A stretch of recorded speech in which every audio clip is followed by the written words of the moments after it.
If you struggle to become your best and happiest self like I did, what people won't tell you is that you have to treat it like a job, not something you do in your spare time. About a year and a half ago, I got dumped by the girl I lived with and genuinely thought I was going to marry, and it rocked me at the time. And the hard truth was that she left me because there was areas in my life that I hadn't made much of a priority to improve. I hadn't filled my own cup, was carrying a lot of stress, had a negative mindset, and didn't handle conflict well. And deep down, I knew she was right. That was the wake-up call. I realized if I didn't change, I was going to keep losing the people and the things I cared about. So I made the decision that self-growth wasn't going to be something I dabbled in anymore, and I made it my number one priority. I treated it like a job. I was doing therapy twice a month, daily journaling, prayer, personal growth books, podcasts, and I was reading or listening to these podcasts while I was cooking, cleaning, commuting, even when I could multitask at work. The point is, I filled almost all of my free time with it. And the reason that's so important is because what you fill your mind with becomes what you notice. It's like when you start looking for, say, red cars on the highway.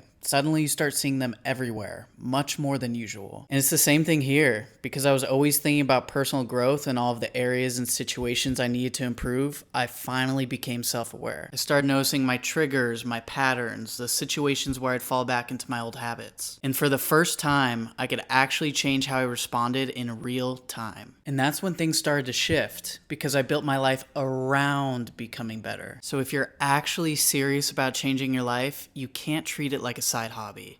You have to treat it like a job. If you're trying to improve yourself mentally and physically, follow along. I'll keep sharing the same systems and habits that help me rebuild myself.